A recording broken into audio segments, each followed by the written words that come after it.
To tell parents, black parents in particular, stop getting your children evaluated for ADHD. Because if your son can learn, why does he have an IEP anyway? See, remember this, Brother Nick. In order to qualify for special ed, right, you not only must have a disability, right, it must affect your learning. Stay right there. all right. If we go to any classroom, we're going to see thousands of black boys who have no problem learning. Right. In a special ed class. Right. Why is he in there? Right. For discipline problems. It is illegal in the United States of America to place a child in special ed for behavior. Special ed is not for behavior. It is for learning problems. But guess what? Half the black boys in America are in there for what?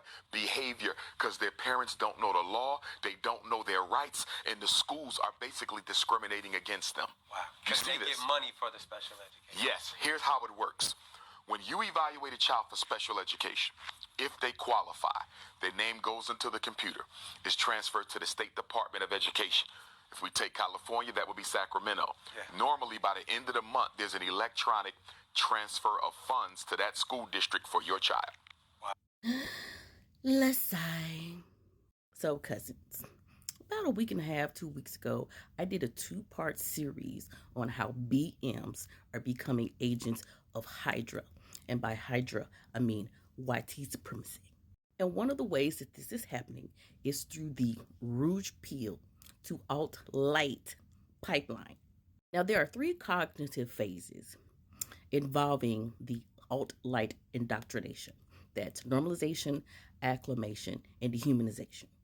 Dr. Umar is a great example of the acclimation phase. People in the acclimation phase, they are exposed to people who are considered experts and provide facts to support what they're saying. And because this person is considered to be an expert and an authority figure, the people listening don't bother fact checking. They just take them at their word. Now, I don't have to do any type of fact checking with Dr. Umar because I don't consider him a trustworthy source. So much of what he says is loud and wrong. But someone who doesn't know how to use critical thinking skills might actually believe this man.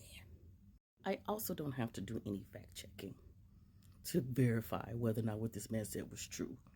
Was because I had 2 kids, my son and my brother, both on an IEP. My son got on an IEP when he was very young because he had speech development problems. So what they did was they did some testing, and after they done the testing, he began going to one of the local elementary schools 3 times a week to get speech therapy. And thanks to this speech therapy, my son began to speak more clearly so that we could all understand what he was saying. Because he knew what he was saying. We just didn't know what he was saying. So having that evaluation was very valuable. And because of that, yes, he was placed in a class with other children with special needs where they had access to professionals who could actually help them. Then when my son got older, he was placed on another IEP. This time, it was because he's intellectually gifted. So from 5th grade to 9th grade, he attended a special course for gifted students in addition to his other classes. Now, my other son, my brother, he was also on an IEP for learning disabilities.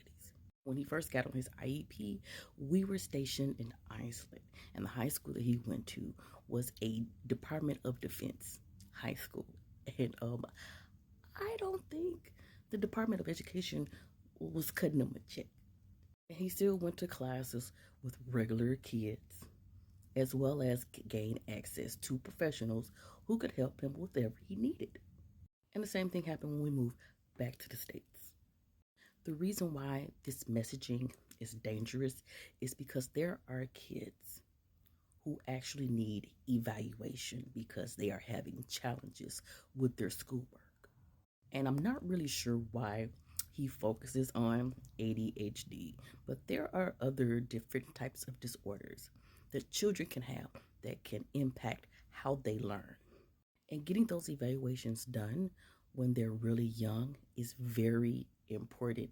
It is crucial that you try to catch it as soon as possible so you can go ahead and make any kinds of accommodations that that child needs. And for some parents, it's very shameful, including myself. I knew my son had a speech problem and I neglected to get him tested. And it wasn't until one of his preschool teachers had a talk with me, okay, and she was like, hey, we want to get him tested. And that's when it happened. And at the time, he was around 2 or 3 years old. So it's easy to feel like, oh, you know what? Maybe it's just a phase. Maybe they'll grow out of it. It's fine when it's not really fine. And because of this, some parents, they never get their kids tested.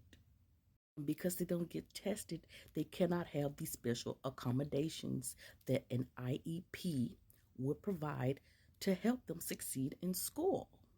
And if he wants to talk about school districts getting monies from the state, actually, sir, they try to get monies from the state by succeeding and doing well on whatever standardized tests are required for that state. That's why the schools that don't do well, they get put on a special list. And if they cannot improve, they get shut down and they get taken over, okay? This conspiracy theory that he's promoting is not the reason why Black boys are not doing well in school. And actually, if you would like to read more about why that is, I have a study linked in my bio, in my link tree, if you would like to read a study that I found that talks about why fewer African American men are going to college compared to African American women. And it talks about the challenges that Black boys face in school. And that is the conversation that this human male needs to be having.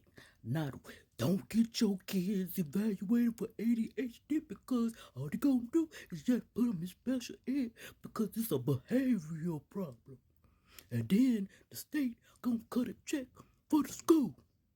And Nick Cannon need to be somewhere trying to go to therapy and figure out why he think it's cute to keep creating all of these fathers' homes with all these women and all these babies.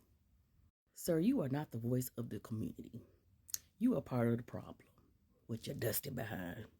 We have got to stop giving human males microphones, shows, platforms. Something, girl. Okay, love you, bye.